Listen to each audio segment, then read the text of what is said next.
soit Dieu. Mon cœur est dans la joie encore ce matin. Comme on disait, hein, on a des difficultés dans nos familles, nos foyers, les enfants autour de nous. Ça, c'est la vie. Et quand on vient ici, quand on se réunit ensemble, c'est une bouffée d'oxygène. Des fois, on a envie, c'est une réalité, on a envie de baisser les bras parfois. Et puis c'est ce que Jésus va dire à Pierre. Il va dire, Pierre, Satan t'a réclamé pour te gribler comme le froment, mais j'ai prié pour toi afin que ta foi ne défaille point. L'ennemi n'a qu'un seul but, c'est atteindre notre foi. Alors, ce que je vais vous dire, je ne donne pas une autorisation pour pécher. La Bible dit que celui qui est né de Dieu ne pratique pas le péché. L'ennemi, il peut vouloir nous faire pécher. Mais au-delà de nous faire pécher, on peut pécher. Ça peut arriver de fléchir. Mais ce que l'ennemi veut faire par-dessus tout, c'est atteindre notre foi. Parce que Jésus n'a pas dit à Pierre, il savait très bien que Pierre allait renier, que Pierre allait pécher. Il n'a pas dit à Pierre, attention Pierre, si tu pêches, c'est fini pour toi, tu ne peux plus revenir, je te mets à la poubelle, Pierre. Non. Il a dit, Pierre, c'est vrai, tu vas me renier. Mais il dit, quand tu vas me renier, que ta foi ne défaille point. Que tu aies cette foi de revenir à moi. De revenir à moi et de reprendre les armes là où tu les as laissées. Il ne faut jamais négliger le pardon de Dieu. Si Dieu dit dans sa parole, jusqu'à combien de fois je vais pardonner à mon frère, un disciple, il pose la question à Jésus.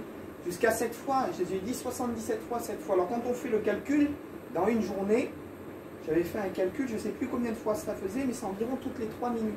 C'est-à-dire sur 24 heures, je devrais pardonner quelqu'un toutes les 3 minutes. Donc c'est même pas le temps de me disputer avec lui, de me réconcilier, que déjà, donc, en gros ça représente un pardon à l'infini. Autant que notre pardon envers les autres doit être à l'infini, autant que le pardon de Dieu envers nous est à l'infini. Et ça, il ne faut jamais en douter. C'est pas dans une optique de dire mais je fais ce que je veux et Dieu me pardonne, non, ça ne marche pas comme ça. Mais de ne pas se laisser culpabiliser lorsqu'on faillit. Parce que l'ennemi est fort aussi. De dire t'as failli, eh ben, t'es plus digne. Si vous et moi on serait dignes, on n'aurait pas eu besoin que Christ meure à la croix. Digne, on ne sera jamais. Mais on doit se purifier avec l'aide de Dieu. On ne doit pas vivre dans le péché, bien sûr. Mais on a des failles.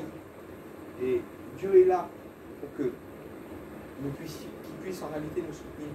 Et pour revenir à ce que je disais, il ne faut pas laisser notre foi être troublée. Il y a tellement de choses qui peuvent troubler notre foi.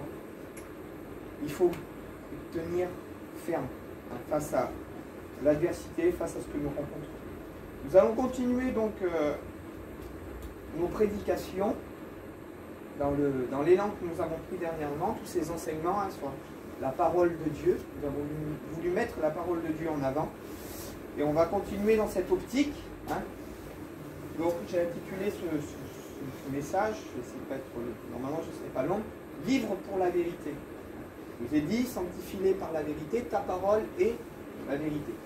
Dans Jean 1 au verset 1, vous n'avez pas besoin de le trouver, c'est un verset que vous connaissez très bien, il dit au commencement était la parole, et la parole était avec Dieu.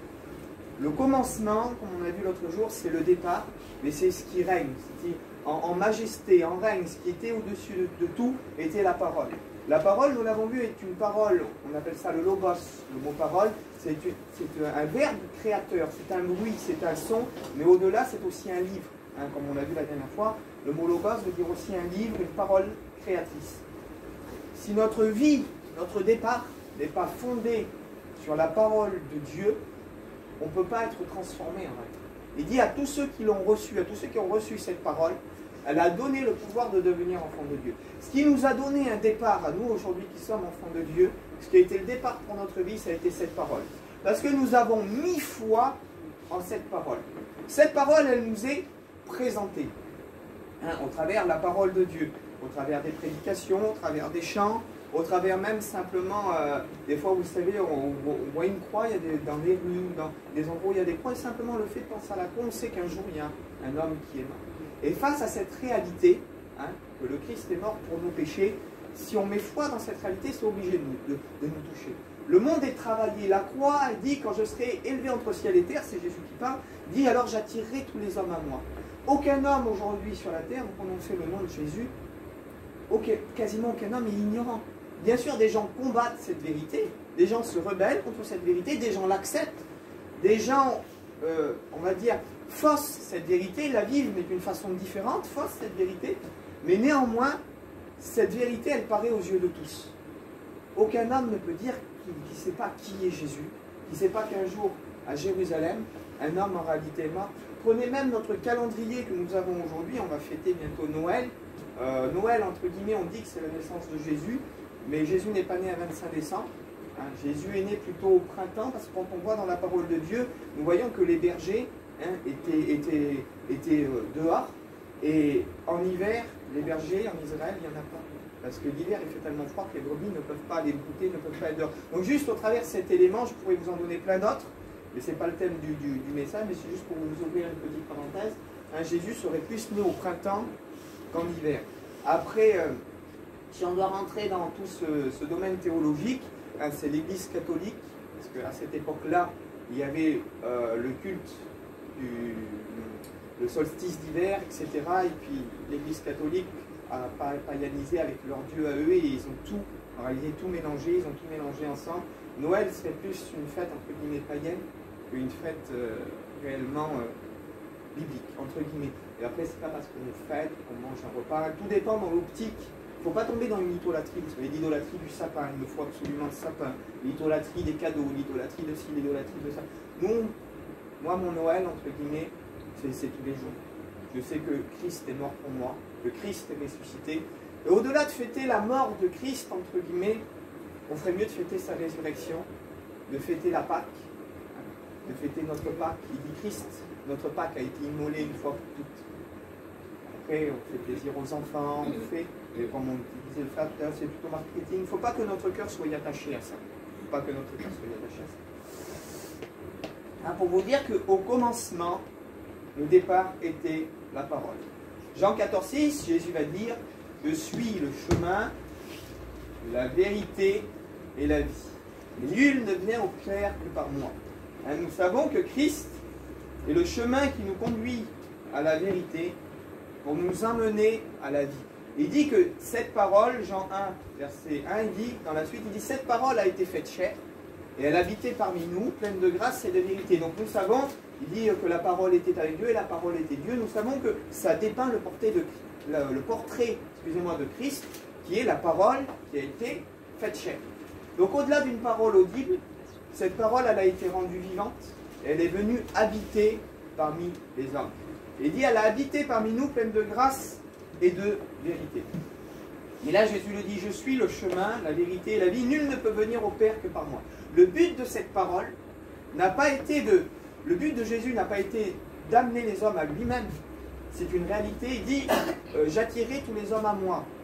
Premièrement, c'est vrai, Jésus a été là pour qu'on captive nos regards sur lui. Et il dit, je suis le chemin, la vérité et la vie, et nul ne vient au Père que par moi. Le but de Jésus, c'est de nous conduire vers son Père. Dans le livre de l'Apocalypse, il dit, à celui qui nous aime, qui nous a purifiés de nos péchés par son sang, et qui a fait de nous un royaume de sacrificateurs pour Dieu son Père. Le but même de Jésus, c'est de nous amener et de nous conduire au Père. Que dit Jésus à la Samaritaine? Il dit, le jour vient où le Père aura de vrais adorateurs en esprit et en vérité. Jésus n'a pas dit, arrêtez d'adorer le Père, vous allez tous m'adorer à moi. Jésus n'a jamais dit ça. Et aujourd'hui, malheureusement, dans beaucoup d'églises, on est sans s'en rendre compte en fait. On tombe dans un système où on met Jésus au-dessus du Père, alors que c'est jamais ce que Jésus a demandé. Jésus est là pour nous emmener vers le Père. Il est dit qu'il est venu réconcilier les hommes avec Dieu. Vous savez, quand il dit « je suis le chemin », un chemin, c'est une route que l'on suit, une route qui doit nous mener quelque part. Lorsqu'on est arrivé à destination, comprenez ce que je veux dire, je ne diminue pas, mais comprenez. Lorsqu'on est arrivé à la destination que le chemin est censé nous mener, mais le chemin, quelque part, on le met de côté, puisqu'on est arrivé à la destination. Si le but de Christ, c'est de nous emmener au Père, alors, réellement, on doit se focaliser sur le Père. Il dit que Dieu a tant aimé le monde qu'il a donné son Fils. C'est Dieu l'instigateur du Père. Dieu, il a donné. Et trop souvent de fois, hein, voici Jésus dit, voici comment vous devez prier. Notre Père, qui êtes aux cieux.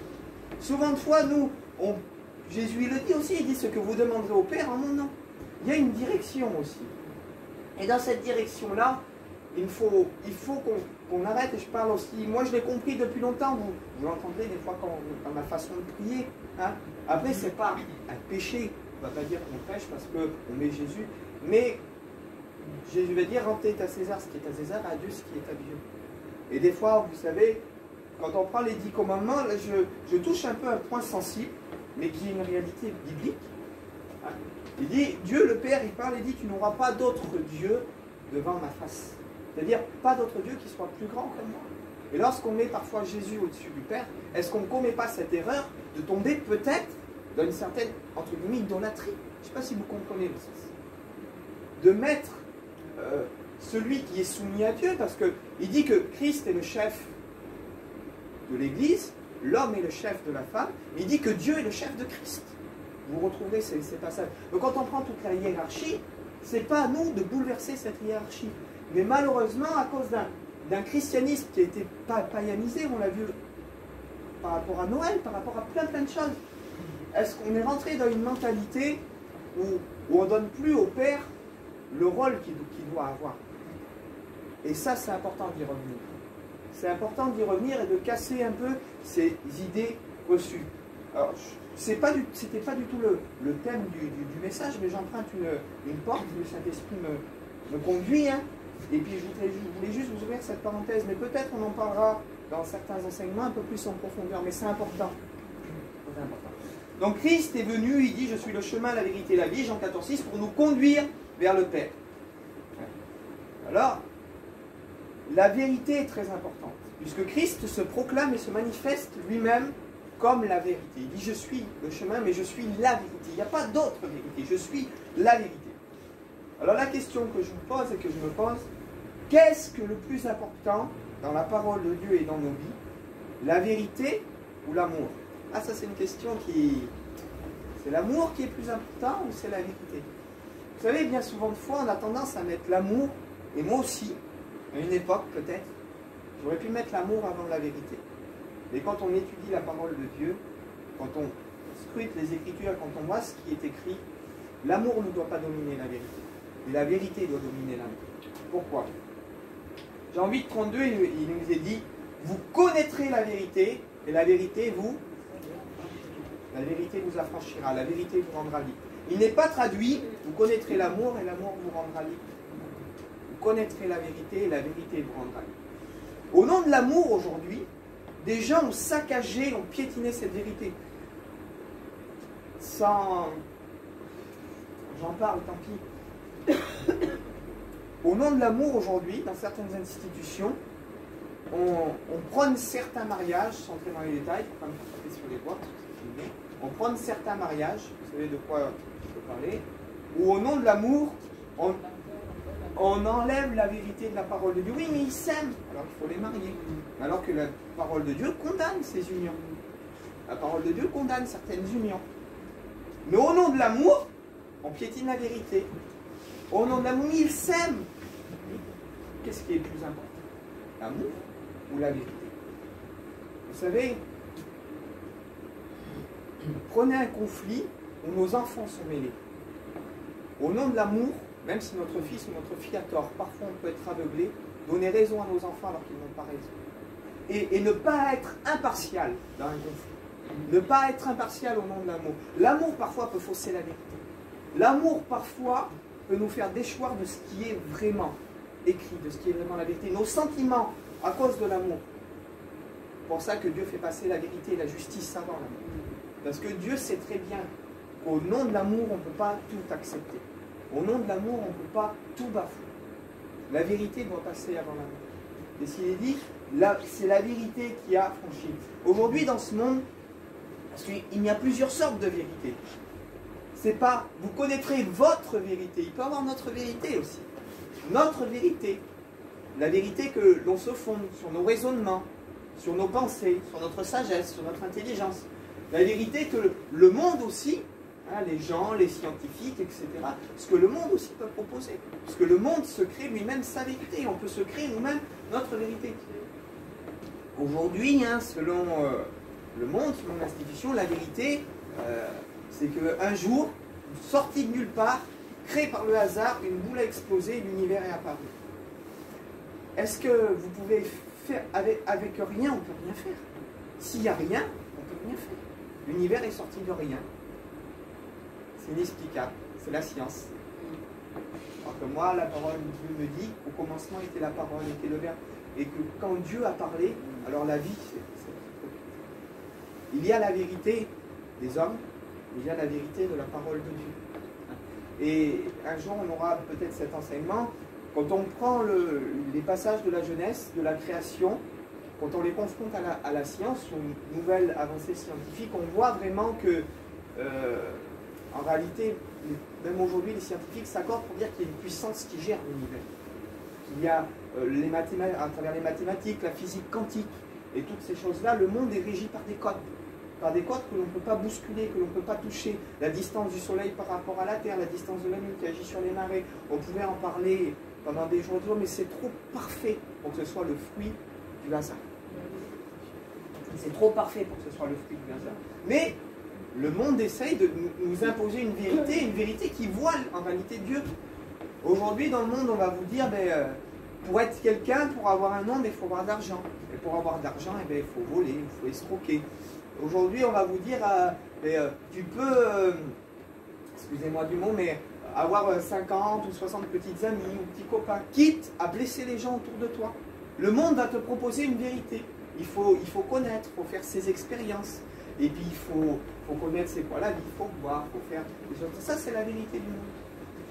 Et quand on lit la vérité de la parole de Dieu, la vérité de la parole de Dieu, parfois, elle fait mal. C'est comme, imaginez que je sois malade, que j'ai, par exemple, un cancer, que je sois malade. Et je vais aller chez le médecin va me dire, voilà, monsieur, vous avez un cancer. Ah, mais non, ce que tu me dis, là, c'est pas vrai, je veux pas l'entendre, mais c'est toi qui dis ça, mais c'est pas la vérité. Puis je m'en vais, je rentre chez moi, je continue à mener ma vie sans prendre garde à ce que ce docteur m'a dit. Et par la suite, je me dégrade et je meurs. Est-ce que c'est la faute du docteur ou est-ce que c'est ma faute? Ça va être ma faute. La parole de Dieu nous dit que l'homme est malade, que ce monde, c'est pas la vérité, que le monde vit dans le péché, que le salaire du péché, c'est la mort. C'est la parole de Dieu. Dieu ne dira jamais que tu es quelqu'un de bien. Dieu montre l'homme, la parole de Dieu montre l'homme sous sa vraie nature. La parole de Dieu montre l'homme sous son vrai choix. La parole de Dieu montre la chute, quand l'homme a désobéi, etc. Et montre l'homme sous son vrai jour. La Bible dit qu'il n'y a pas un juste, pas même un seul. Tous sont égarés, pervertis, aucun homme qui fasse le bien. La Bible dit qu'à travers la loi, Dieu a renfermé tous les hommes dans le péché.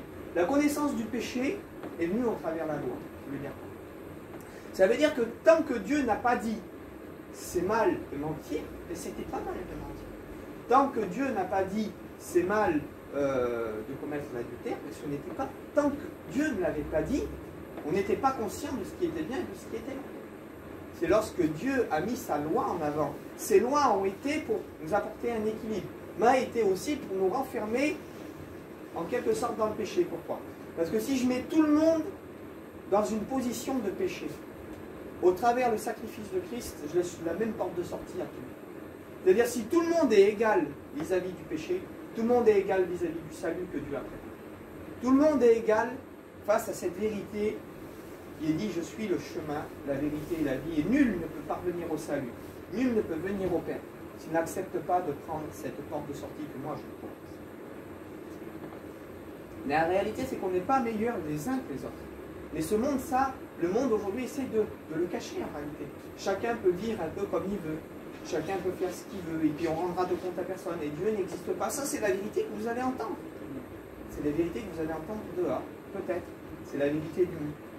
Mais maintenant, si notre foi nous pousse à mettre notre confiance dans ce qui est écrit, alors nous devons réaliser que ce que Dieu nous dit, c'est ça aussi la vérité. Et il dit que l'âme qui pêche est celle qui mourra. La notoriété que l'on peut acquérir dans ce monde ne sera jamais source de satisfaction ou de réel bonheur.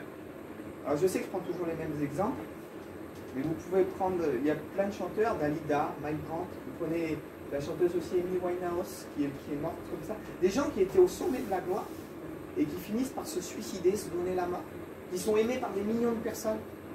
La plupart des chanteurs, footballeurs, vous connaissez ce que vous voulez, il y en a beaucoup qui sont drogués. Il n'y a pas beaucoup qui ont une vie. Alors vivre comme ça, avoir de l'argent et tout, connaître tout, et ne pas être comblé en réalité intérieurement. Ça veut dire que ce monde, la vérité de ce monde, nous poussera à essayer toujours d'avoir plus de... C'est une quête sans fin pour essayer de saisir un bonheur qui ne se trouve qu'en Dieu. L'homme cherche à combler son cœur au travers toutes les vérités qu'il peut trouver dans ce monde. L'homme se crée sa vérité, l'homme se crée en réalité son paradis sur terre. L'homme se crée son paradis sur terre. Mais il n'arrive pas à combler le vide qu'il a dans le cœur. Vous savez, un arbre, il sort de la terre. Quand Dieu a parlé, il a dit que l'océan produise des poissons et tout ça. L'océan, dans l'eau, il y a la vie. Et l'eau a créé, quand Dieu a parlé, l'eau a créé elle-même la vie. L'eau a créé. Prenez une flaque d'eau, laissez-la un moment, il y a des terres qui apparaissent dedans naturellement. Parce que l'eau produit elle-même la vie. Pourquoi? Parce que quand Dieu a parlé, Dieu a produit. Maintenant, sortez un poisson de l'eau, il va mourir. Sortez un arbre de la terre, il va mourir aussi. Quand l'homme a été créé, Dieu a insufflé quelque chose qui appartient à lui, un souffle de vie dans ses mains. Et ce souffle de vie, il aspire à demeurer avec Dieu. L'homme cherche des dizaines, des centaines de moyens d'être heureux. Mais tant que l'homme ne se rapproche pas, ne possède pas le souffle de vie qui vient du ciel, tant que l'âme de l'homme n'est pas en contact avec Dieu, ne peut pas posséder la vie. Et c'est pour ça que l'homme cherche. L'homme cherche, excusez-moi, au travers des plaisirs charnels. L'homme cherche au travers l'argent. L'homme cherche au travers tout ce que vous voulez à essayer d'être heureux, d'être comblé. Mais tant que l'homme n'est pas en contact avec son Créateur, il lui manquera toujours quelque chose. Amen. Il lui manquera toujours quelque chose. Et c'est pour ça que la vérité est beaucoup plus importante que l'amour. Parce que quand on parvient à la connaissance de cette vérité, il dit, vous connaîtrez la vérité. Lorsque l'homme vient à la connaissance de cette vérité, quelle vérité? Qu'il est pécheur. Qu'il est pécheur et que sa destination c'est la mort. Mais qu'il a un Dieu qui l'aime. L'amour entre aussi encore en compte. Mais l'amour se trouve dans la vérité. L'amour se trouve dans la vérité. Quand l'homme comprend que la vérité, c'est que Dieu l'a aimé. Que la vérité, c'est qu'il est un pécheur. La vérité, c'est qu'il est privé de la gloire de Dieu. Et qu'il a besoin de se repentir. Il a besoin de s'humilier. Parce que la Bible dit que celui qui cache ses transgressions ne prospère pas. Mais celui qui avoue et qui délaisse. De dire, c'est vrai, ce monde m'a trompé. Mais je sais que toi, tu peux me pardonner. Seigneur, fais-toi connaître à moi. Touche-moi. Je ne veux pas vivre selon la mentalité des gens qu'il y a autour de moi. Parce que la vérité de la parole de Dieu, automatiquement, elle va venir s'opposer à la vérité des gens qu'il y a autour de moi. La vérité de la parole de Dieu va venir s'opposer à la mentalité des gens qui sont autour de nous. Et va venir faire que la vérité du monde va venir nous combattre. Pourquoi? Parce que quand on a... Prenez une petite bougie et allumez-la dans un endroit totalement noir.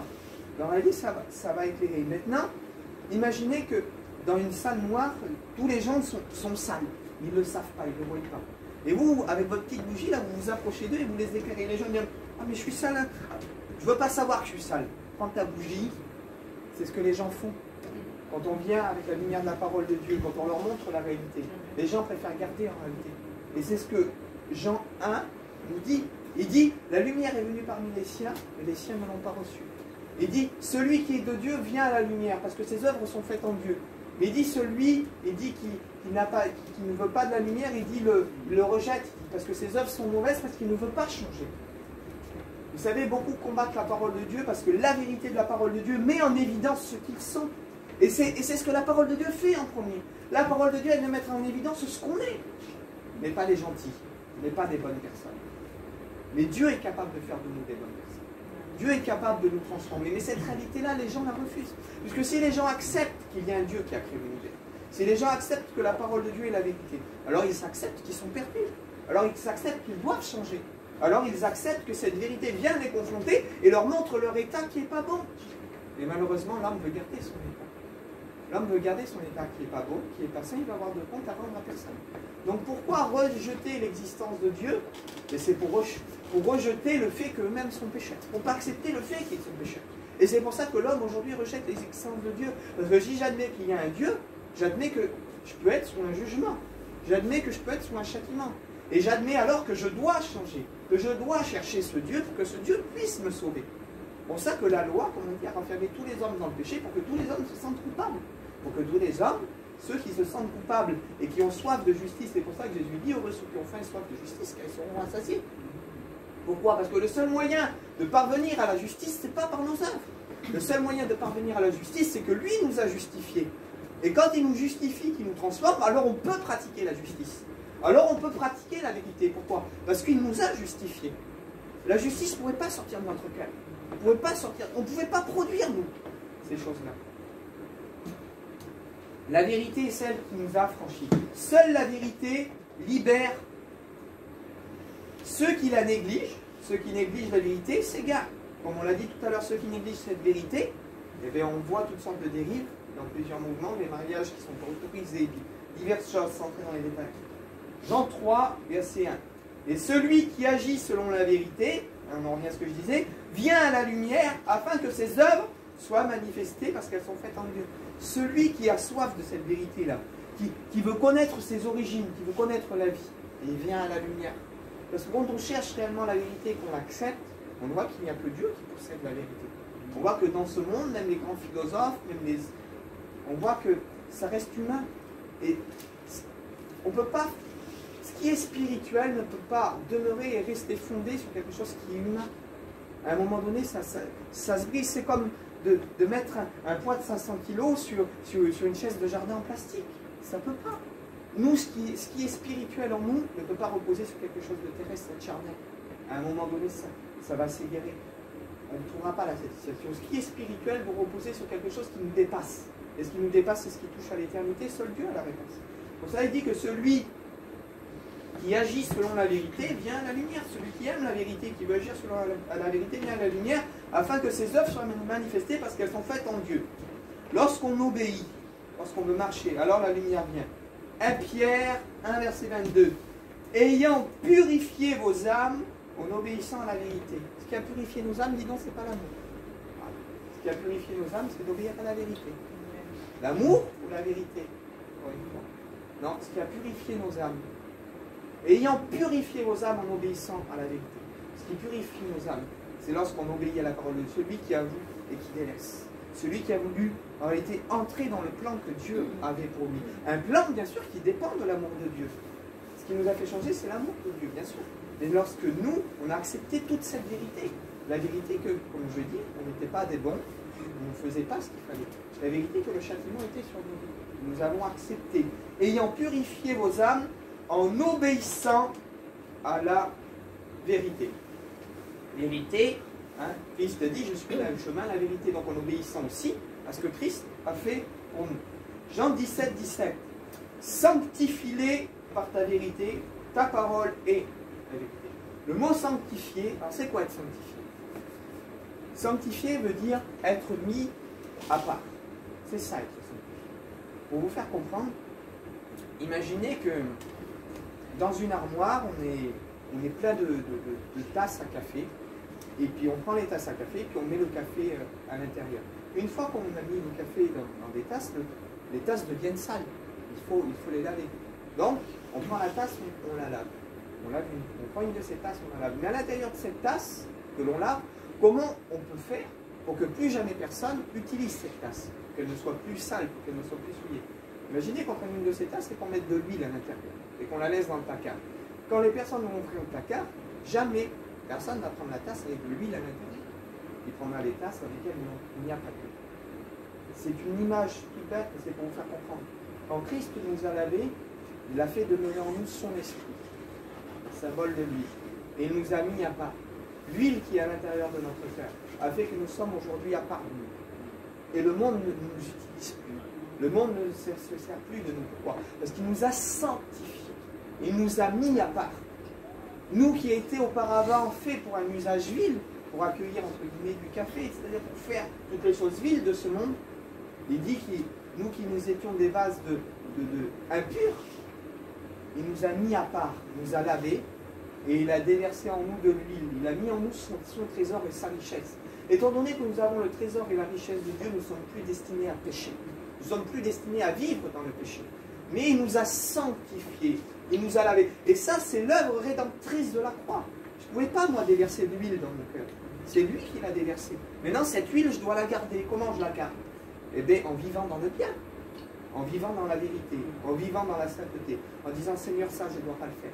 Seigneur, ça, je ne dois pas le faire. Regarde, tu m'as rempli d'huile, tu m'as lavé. Seigneur, ça, je ne dois pas le faire. Seigneur, ça je dois pas le faire. Seigneur, toi, je faisais ça avant, et parce que tu m'as purifié, tu m'as rempli d'huile, tu m'as donné ton amour, tu m'as donné tellement de bonnes choses, mais ça, je le fais plus. Ayant purifié vos âmes en obéissant à la vérité. Sanctifie-les par ta vérité, ta parole est la vérité. Ce qui nous a sanctifiés et mis à part, c'est d'avoir accepté la parole de Dieu. Lorsque nous avons accepté la parole de Dieu, lorsque nous avons accepté la vérité, lorsque nous avons accepté que nous étions par nature, comme le dit la Bible, des enfants de colère. Par nature, on ne pouvait pas faire le bien. Lorsqu'on est venu à Dieu, il dit, Seigneur, c'est impossible pour moi de faire le bien. C'est impossible pour moi d'être comme ça, comme ça. Et je sais que je suis un pécheur, que ma destination c'est la mort, c'est l'enfer. Seigneur, transforme-moi. Seigneur, change-moi. Seigneur, j'abandonne tout. Lui, il est venu lorsque nous avons mis foi en cette parole. Et il nous a transformés. Parce que nous avons décidé d'obéir. Il nous a sanctifiés. Il nous a mis à part par la puissance de la parole de Dieu. 2 Thessaloniciens, verset 10. Ils n'ont pas reçu, ça c'est important, l'amour de la vérité qui aurait pu les sauver. À un moment, le fait de négliger la vérité peut toucher à notre salut. Et c'est important. Le fait de négliger la vérité. Il dit que Dieu va envoyer une puissance d'égarement sur certains hommes qui n'ont pas eu l'amour de la vérité qui aurait pu les sauver. Et ça, c'est important. De dire, oui, c'est vrai, mais, le mais que l'on rajoute là, il peut être très important. Oui, mais t'as vu chez nous notre coutume. Oui, t'as vu chez nous. Déjà, quand on entend chez nous, non, pas chez nous. La Bible dit. La Bible dit ça. Pas chez toi. Pas dans ta mentalité. Pas dans ta mentalité de gitan. Pas dans ta mentalité d'Africain. Pas dans ta mentalité de Sud-Ouest, d'Européen, de Chinois, de ce que tu veux. Non. La Bible dit. Oui, mais chez nous. Non. Ça ne marche pas comme ça. Ils n'ont pas reçu l'amour de la vérité qui aurait pu les sauver. Et aujourd'hui, pourquoi tant de religion? Je dis pas dans tous les sens. Oui, mais aujourd'hui. C'est pas mais chez nous, mais c'est mais aujourd'hui. Les temps ont changé. Les temps ont évolué. Comme on parlait dernièrement, il dit que Jésus-Christ est le même, hier, aujourd'hui, éternellement. Jésus-Christ, c'est quoi? Il dit, c'est la parole faite chair. Donc la parole est la même, hier, aujourd'hui et éternellement. Si je touche à la parole, nous l'avons vu la dernière fois, même dans ce que Dieu avait dit selon la loi, c'est vrai qu'il y a eu une évolution, mais ça n'annule pas ce qui était. Rien n'a jamais été annulé, ça n'a pas été annulé, il y a eu une progression. Et quand ce qui est sorti de la bouche de Dieu, tu ne tueras pas, ça n'a jamais été annulé. Il y a eu une progression.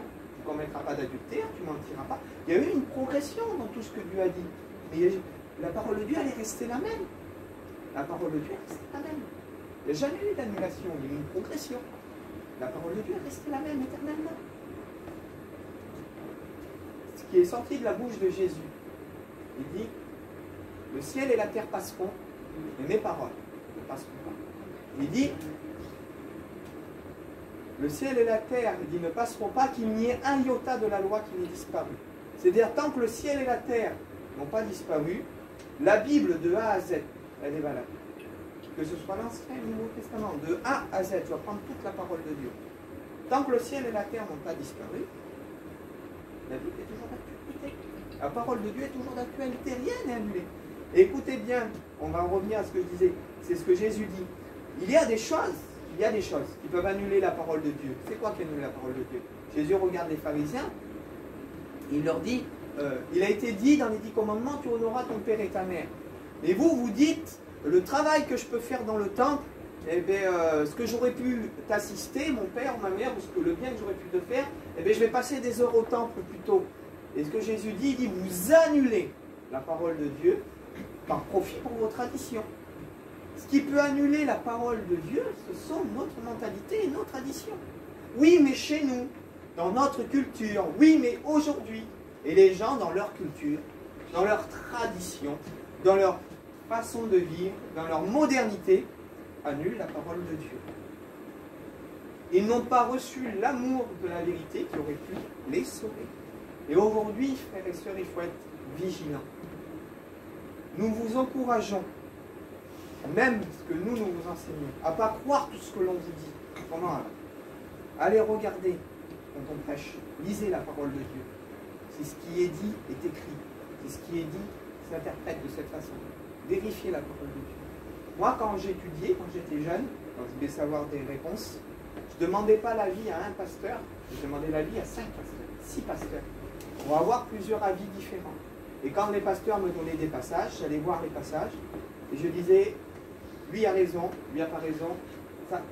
Et au bout de, quand on avait plusieurs avis, s'il y en avait 4 qui disaient la même chose et 2 qui disaient, je regardais, et je me faisais mon propre avis. Vous ne devez pas être des gens qui suivent en réalité, comme dit la parole de Dieu, moi je suis de Paul, moi je suis d'Apollos, etc. Non. Vous devez être convaincus de ce que vous vivez. Et ça, c'est important. Parce que la parole de Dieu dit ce qui n'est pas le fruit d'une conviction pure et péché. Ne vous jetez pas, et les frères vont être d'accord avec moi, simplement parce qu'un pasteur vous dit quelque chose, ne vous jetez pas à l'eau comme ça. Regardez dans la parole de Dieu. Placez-vous devant le Seigneur et dites, Seigneur, est-ce que c'est vraiment comme ça? Est-ce que c'est cette direction que je dois suivre? Parce que bien plus que les paroles qui sortent de notre bouche, le plus grand enseignant, c'est l'Esprit de Dieu. Et il dit que le Saint-Esprit vous conduira dans toute la vérité. Moi, je peux faire une erreur, mais le Saint-Esprit ne fera pas d'erreur. Séverin peut se tromper, Bisson peut se tromper, je peux me tromper. Parce qu'on est des hommes, ça peut nous arriver. Si je dis que je ne peux pas me tromper, alors je suis plus grand que Dieu, je suis plus grand que le Saint-Esprit. Je peux me tromper. Mais non, le Saint-Esprit ne vous trompera pas. Mettez-vous à genoux. Dites, qu'est-ce qu'il a dit? Est-ce que c'est en accord? Est-ce que c'est bon? Est-ce que ce qui sort de la bouche de cet homme, c'est bon? C'est pas moi qui le dis. La parole de Dieu dit, éprouvez les esprits pour savoir si elles sont de Dieu. Et dit même dans une prophétie, il dit examinez. Il dit retenez ce qui est bon. C'est-à-dire que même dans ce qui est dit parfois, même quelqu'un quand il prophétise, mais c'est la réalité. Quelqu'un, quand une personne prophétise, des fois il peut avoir 80% de Dieu, et lui il se sent, il est tellement animé, il peut rajouter un peu de lui dedans. Ça arrive des fois. Il peut rajouter un peu de sentiment, un peu de charnel, un peu des paroles, aller un peu plus loin que ce que Dieu lui a dit. C'est pour ça qu'il dit quand une prophétie est donnée, écoutez, examinez, est-ce que c'est en accord avec la parole. Retenez ce qui est bon, ce qui vous a semblé bon, et prenez-le. Ce qui vous semble moins bon, mais triez, faites attention. Vous savez, des brebis, quand elles mangent de l'herbe, c'est pour ça qu'on appelle ça des animaux qui ruminent, des ruminants. Ils mangent de l'herbe, mais ils la mâchent longtemps dans leur bouche. Ils régurgitent, il y a de l'herbe qui ressort, ils recrachent une partie, ils remangent une partie. Pourquoi? Parce qu'ils examinent, ils prennent les nutriments qu'ils ont besoin, ils rejettent ce qui n'est pas bon. Nous, on s'efforce de vous apporter des bonnes choses, mais l'homme reste l'homme, l'humain reste l'humain. Et l'Esprit de Dieu est là pour vous conduire dans la vérité, bien plus que nous. L'Esprit de Dieu est là pour vous conduire dans la vérité. Ne vous confiez en aucun homme, aussi grand, aussi bon, aussi gentil qu'il vous paraît. Parce que nous, moi un jour, je peux vous décevoir. Peut-être maladroitement, peut-être sans le vouloir, mais on peut avoir des incompréhensions. L'important, ce n'est pas de demeurer dans ces incompréhensions, c'est de se pardonner. C'est pour ça que Jésus dit, ainsi tu te souviens que ton frère a quelque chose contre toi, va, réconcilie-toi avec ton frère. Il dit, si ton frère a péché, il dit, va le reprendre, entre toi et lui seul. Après, dis-le au frère, après ça ne va pas, dis-le à l'église. Si Jésus a mis toutes ces ordonnances dans l'église, c'est qu'il sait très bien que dans l'église, il peut y avoir des conflits. Et je vais même aller plus loin, c'est que dans l'église, il y aura des conflits. Jésus n'aurait jamais parlé de cette façon, en sachant qu'il n'y aurait pas de conflit. Non. Jésus, il sait, ça va vous arriver, ça peut vous arriver, ça va peut-être même vous arriver. Maintenant, il y a des règles. Aimez-vous, essayez de demeurer ensemble.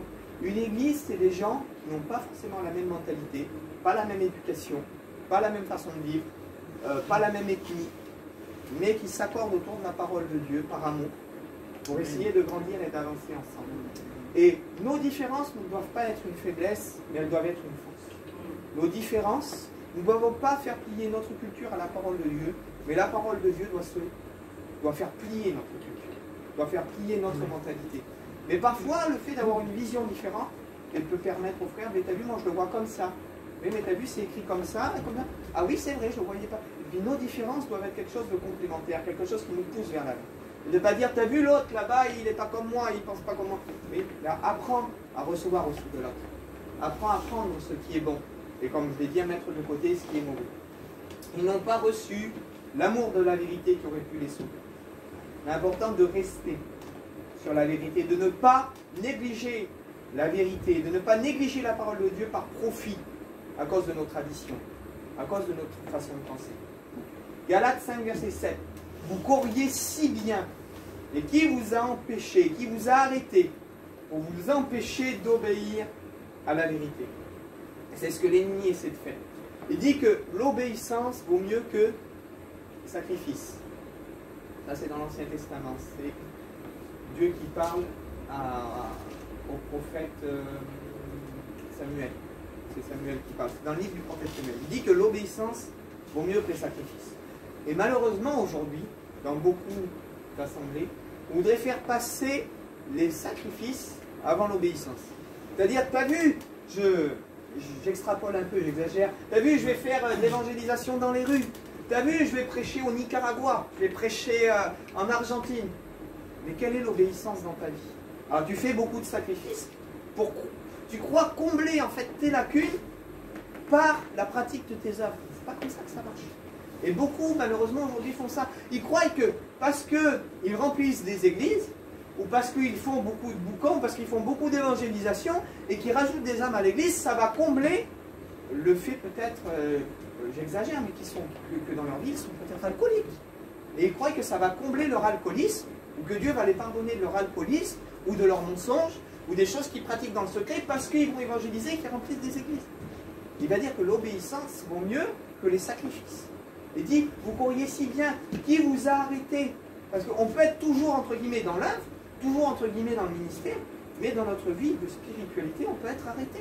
Et on peut ne plus obéir à la vérité. Et ça, c'est pas moi qui le dis. Vous savez, les miracles, les conversions, une église pleine, n'est pas une preuve d'une vie de consécration et d'une vie de vérité. C'est pas moi qui me dis, c'est la parole de Dieu. En ce jour-là, Jésus dit, beaucoup diront, la multitude, le passage littéral en grec qui veut dire la multitude, c'est-à-dire le plus grand nombre, dira, n'avons-nous pas prêché en ton nom? N'avons-nous pas prophétisé en ton nom? N'avons-nous pas guéri les malades, ni chassé les démons? Il dit, c'est vrai, vous l'avez fait. Jésus ne dit pas que ce n'est pas des... Alors, les miracles sont vrais. Parce que Jésus ne dit pas, non, ce n'est pas vrai, c'était des faux miracles. Non, des vrais miracles, des vraies conversions, des vraies guérisons, des vraies délivrances. Les démons ont été chassés. Il dit, mais je ne vous connais pas, parce que vous avez commis l'iniquité. Comment alors? On a un exemple même. 12 disciples. Il dit, je vous ai choisi, vous les 12, mais l'un de vous a un démon. Judas, c'est écrit que pendant qu'il était avec Jésus, il volait déjà dans la bourse, il prenait déjà l'argent. Et pourtant, quand Judas allait chasser les démons étaient chassés. Il a partagé au même ministère, il n'eut pas au même ministère que les 12. Les 12 reviennent, il dit, les démons nous sont soumis. Judas aussi, les démons étaient soumis. Et puis pourtant, il volait dans la bourse. Le fait de pratiquer le miracle, vous accrochez pas aujourd'hui au miracle. Il dit, parce que tu as gardé la parole de la persévérance en mon nom, alors je te garderai lors de la tentation. Ce qui vous gardera, frères et sœurs, c'est ça. C'est pas les miracles, c'est pas les guérisons, c'est pas chasser les monstres. Ce qui vous gardera, c'est ça. Si vous ne restez pas là-dessus. Aujourd'hui, il y a beaucoup de folklore évangélique. Vous avez vu comment ça marche, et vous avez vu, et ci, et ça crie, et ça bouge. Ne vous fiez pas au folklore évangélique. Fiez-vous à ce que le Saint-Esprit vous dit le soir dans votre chambre, lorsque vous êtes à genoux et lorsque vous priez. Fiez-vous à ce que la parole de Dieu vient là, répéter dans votre cœur. Il dit, l'obéissance vaut mieux que les sacrifices. Arrêtez de courir après une pseudo-réussite.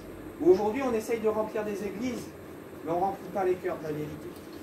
Aujourd'hui, on essaye de bâtir des bâtiments, on n'essaye pas d'établir la parole de Dieu dans le cœur des gens. On essaye de mettre les gens sous des jougs pastoraux, sous des jougs en réalité d'église, sous des jougs dénominatifs, alors qu'on devrait pousser les gens à être sous le joug du Saint-Esprit, à être sous le joug de la parole de Dieu, à être sous le joug de la vérité, à être sous le joug de l'obéissance aujourd'hui. Il le dit, Paul, il dit, vous devriez aujourd'hui être à la nourriture solide. Mais vous êtes encore au rudiment de la parole. On est encore en train de vous dire, ne goûte pas, ne fais pas, ne touche pas. Il dit, vous devriez être des maîtres, mais vous êtes encore au lait. Aujourd'hui, vous savez, il y a beaucoup de dénominations qui gardent, malheureusement, les chrétiens au lait. Pourquoi? Parce qu'ils gardent les chrétiens dans cette dépendance du pasteur. Dans cette dépendance du pasteur. Pasteur, t'es pas assez fort, toi. La Bible, elle n'est pas capable de t'enseigner ce que tu as à faire ou à pas faire. Que tu es toujours, allô, pasteur, allô, pasteur.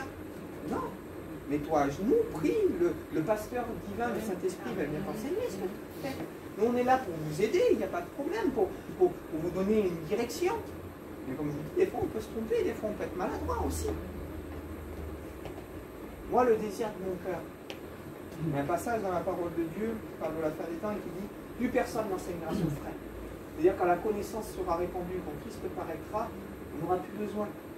Moi, le désir de mon cœur, c'est que demain, Franck soit capable de débattre avec moi de la parole de Dieu, qu'il soit ancré, que Dalila soit ancré, que vous soyez tous ancrés. Alors, pas que je suis supérieur à vous, comprenez, c'est pas ça que je veux dire.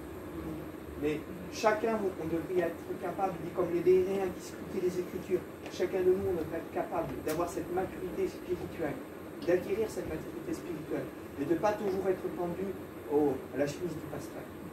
Vous devriez être des hommes et des femmes qui soient faits, enracinés dans la parole de Dieu. De dire ça je sais pas faire. Et c'est à ça que vous êtes appelés. Vous êtes appelés un jour à plus dépendre constamment de nous, mais à dépendre de Dieu. À dépendre de Dieu. Et c'est à ça que j'aspire. C'est vers ça moi, que je veux vous pousser. Avec l'Église, c'est à ça qu'on veut vous pousser.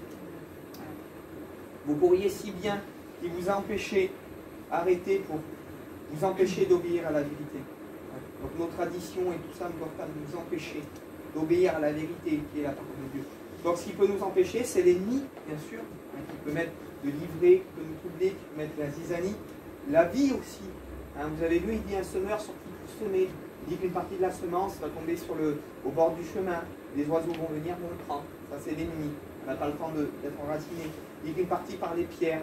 Il dit elle grandit tout de suite, mais quand le soleil tape, quand l'épreuve vient, elle dessèche, malheureusement. Et une partie par les épines. Les épines, ce sont les soucis du siècle, la vie, le monde.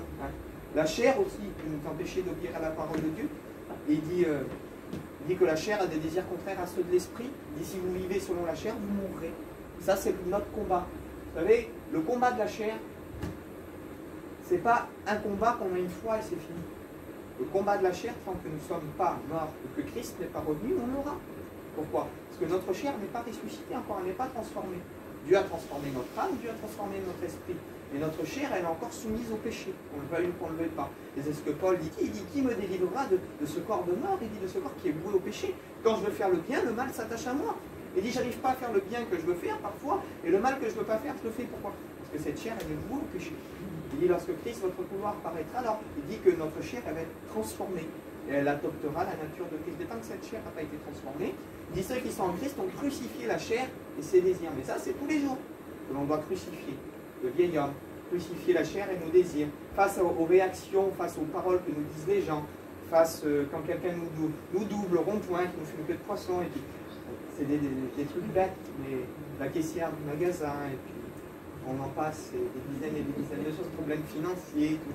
Est-ce qu'on réagit charnellement, ou est-ce qu'on dit non, Seigneur, ma chair doit être morte, tu dois laisser paraître cet esprit que tu as mis en nous. Qui peut nous empêcher, nous arrêter, pour nous empêcher d'obéir à la vérité? Au commencement était la parole de Dieu, au commencement était la vérité. La vérité que ce monde rejette, que nous avons reçue.